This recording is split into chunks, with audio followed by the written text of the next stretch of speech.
Hi welcome back maths Naresh ఈ class. ఇవాళ మనం డిప్లొమా ఫస్ట్ ఇయర్కి సంబంధించిన M1లోని యూనిట్ 1 చాప్టర్ 3 మ్యాట్రిసెస్కి సంబంధించిన ఈ ప్రాబ్లమ్ని డిస్కస్ చేద్దాం. ఓకే, మరి చూద్దాం ఎలా చేయాలి. If capital A is equal to so that A square minus 4a minus 5i3 అంటే unit matrix or identity matrix 3/3 అంటే 1 0 0 0 1 0 0 0 1. సో ఇదంతా చేస్తే నల్ మ్యాట్రిక్స్ రావాలా, జీరో మ్యాట్రిక్స్ అంటాం. అన్ని జీరోలు రావాలా. ఒక మ్యాట్రిక్స్లో అన్ని ఎలిమెంట్ జీరోలు వస్తే దాన్ని జీరో మ్యాట్రిక్స్ అని చెప్పచ్చు. ఓకేనా? సరే, ఒక్కొక్కటి చేద్దాం. ఎట్లా చేయాలంటే ఫస్ట్ ఏ స్క్వేర్ని కనుక్కుంటాం. ఏ స్క్వేర్ని ఏ ఇంటూ ఏగా రాసుకోవచ్చు. మళ్ళీ 4aని కనుక్కుంటాం. అంటే ఏ మ్యాట్రిక్స్ని 4తో మల్టిప్లై చేస్తాం. అదేవిధంగా ఐడెంటిటీ మ్యాట్రిక్స్ని 5తో మల్టిప్లై చేస్తాం. నువ్వు ఇప్పుడు ఏ స్క్వేర్ని కనుక్కోవాలి. ఎస్, ఫస్ట్ ఇచ్చిన మ్యాట్రిక్స్ని రాస్తున్నాను. గివెన్ దట్ మనకి 3 మార్క్స్కి అడుగుతూ ఉంటాడు ఇలాంటి ప్రాబ్లమ్స్. ఎందుకంటే 10 మార్క్స్లో ఖచ్చితంగా Cramer's, inversion, problems and determinant అవి అడుగుతాడు. ఎస్, కాబట్టి ఇంకా ఇవి 3 మార్క్స్కి అడిగేది. 1 2 2 2 1 2 అదేవిధంగా 2 2 1. ఎస్, ఫస్ట్ మనం ఏ స్క్వేర్ని కనుక్కుందాం.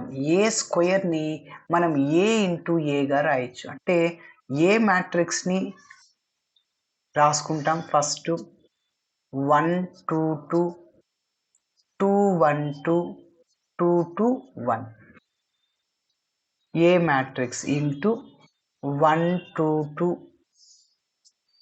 2 1 2 2 2 1. ఎస్, రెండు 3/3 మ్యాట్రిసెస్ ఎలా మల్టిప్లై చేయాలి.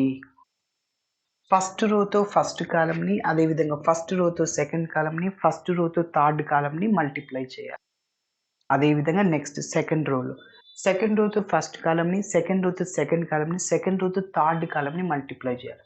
నెక్స్ట్ థర్డ్ రోతో ఫస్ట్ కాలంని, థర్డ్ రోతో సెకండ్ కాలంని, థర్డ్ రోతో థర్డ్ కాలంని మల్టిప్లై చేయాలి. Yes, which is equal to, yes చూడండి, ఫస్ట్ రోతో ఫస్ట్ కాలంని 1 ఇంటూ 1 ప్లస్ 2 ఇంటూ 2 2 ఇంటూ 2 అట్లా. మళ్ళీ ఫస్ట్ రోతోని సెకండ్ కాలంని మల్టిప్లై చేయాలి. ఎస్, చేద్దాం. చూడండి, 1 ఇంటూ 1 1 ప్లస్ ఇట్లా మల్టిప్లై చేసేటప్పుడు మిడిల్లో ప్లస్ వేయాలి. 2 ఇంటూ 2 4 ప్లస్ 2 ఇంటూ 2 4. ఓకేనా? నెక్స్ట్ ఇప్పుడు ఫస్ట్ రోతో సెకండ్ కాలంని మల్టిప్లై చేయండి. 1 ఇంటూ 2 అంటే 2 ప్లస్ 2 ఇంటూ 1 అంటే 2 మళ్ళీ 2 ఇంటూ 2 4. ఓకే, నెక్స్ట్ ఫస్ట్ రోతో థర్డ్ కాలంని మల్టిప్లై చేయండి. 1 into 2 2 plus 2 into 2 4 plus 2 into 1 అంటే 2. నెక్స్ట్ సెకండ్ రోతో ఫస్ట్ కాలంని మల్టిప్లై చేయాలి ఇప్పుడు. ఎస్, చెప్పండి. సెకండ్ రోతో ఫస్ట్ కాలంని 2 into 1 2 1 into 2 2 2 into 2 4. Yes, 2 plus 2 plus 4. 2 into 1 2 2 1 into 2 2 2 into 2 4. Next second రోతో సెకండ్ కాలంని మల్టిప్లై చేయండి. అంటే దీంతో 2 ఇంటూ 2 4 1 ఇంటూ 1 1 2 ఇంటూ 2 4. ఎస్, కాబట్టి 4 ప్లస్ 1 ప్లస్ 4.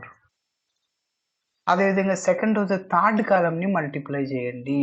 ఎస్, చెప్పండి. 2 ఇంటూ 2 4 ప్లస్ 1 ఇంటూ 2 అంటే 2 ప్లస్ 2 ఇంటూ 1 అంటే 2. ఎస్, ఇప్పుడు మనం థర్డ్ రోతో ఫస్ట్ కాలంని, థర్డ్ రోతో సెకండ్ కాలంని, థర్డ్ రోతో థర్డ్ కాలంని మల్టిప్లై చేయండి. ఎస్, థర్డ్ రోతో ఫస్ట్ కాలంని 2 into 1 2 plus 2 into 2 4 plus 1 into 2 అంటే 2. ఇప్పుడు థర్డ్ రోతో సెకండ్ కాలంని మల్టిప్లై చేయండి. 2 ఇంటూ 2 4 ప్లస్ 2 ఇంటూ 1 అంటే 2 ప్లస్ 1 ఇంటూ 2 అంటే 2. నెక్స్ట్ థర్డ్ రోతో థర్డ్ కాలంని మల్టిప్లై చేయండి. 2 into 2 4 plus 2 into 2 4 plus 1 into 1 అంటే 1. బట్ ఇలా చేయాలి. Which is equal to, so మొత్తం 9 అవుతుంది. యాడ్ చేస్తే అన్నిటినీ. సో 8, అదేవిధంగా 8, next 8 9 8 8 8 9.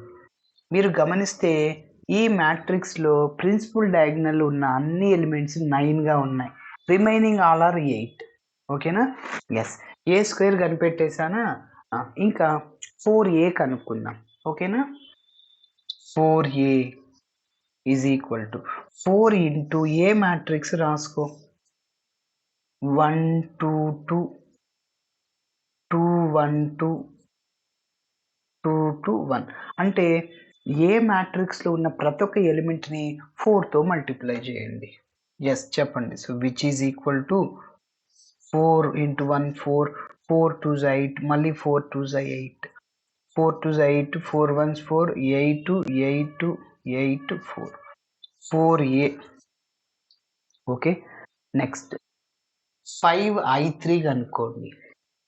5i3 so is equal to 5 into i3 అంటే 3/3 యూనిట్ మ్యాట్రిక్స్ 1 0 0 0 1 0 0 0 1.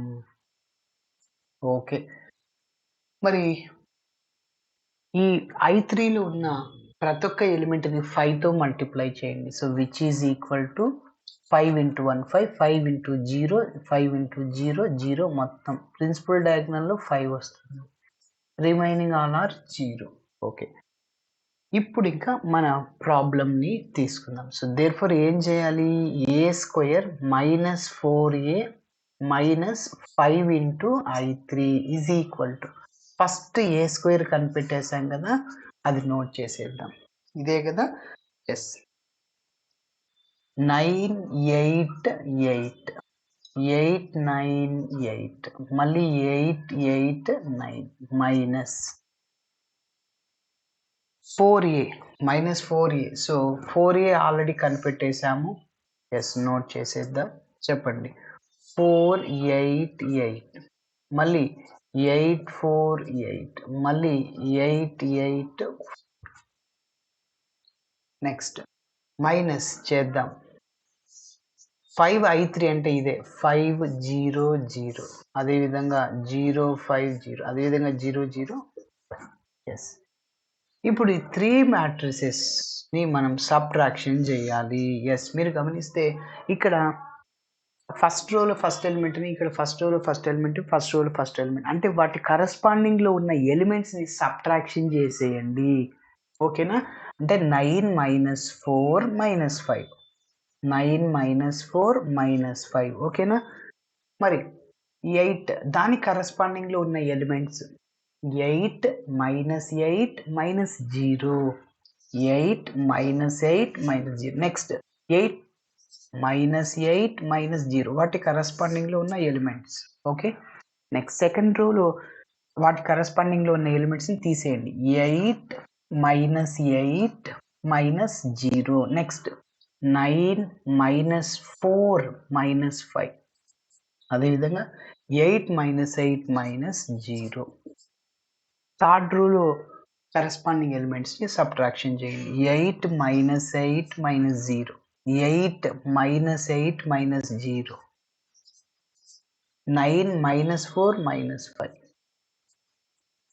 ఓకేనా? Yes which is equal to so ఫైనల్గా 9 మైనస్ 9 0 8 మైనస్ 8 0 8 మైనస్ 8 0. సో అన్ని జీరోలు అయిపోయినాయి. ఈ రెండింటిని యాడ్ చేస్తే -9 + 9 0. ఎస్ కాబట్టి దీన్ని zero matrix or null matrix అంట. కాబట్టి సో ఫైనల్గా మీరు గమనిస్తే so is equal to 0. Therefore a² minus 4a minus 5i3 is equal to 0. So ఇలా చేయాలి. Thanks for watching. వీడియో నచ్చితే ఖచ్చితంగా మీ ఫ్రెండ్స్ కూడా షేర్ చేయండి. బాయ్.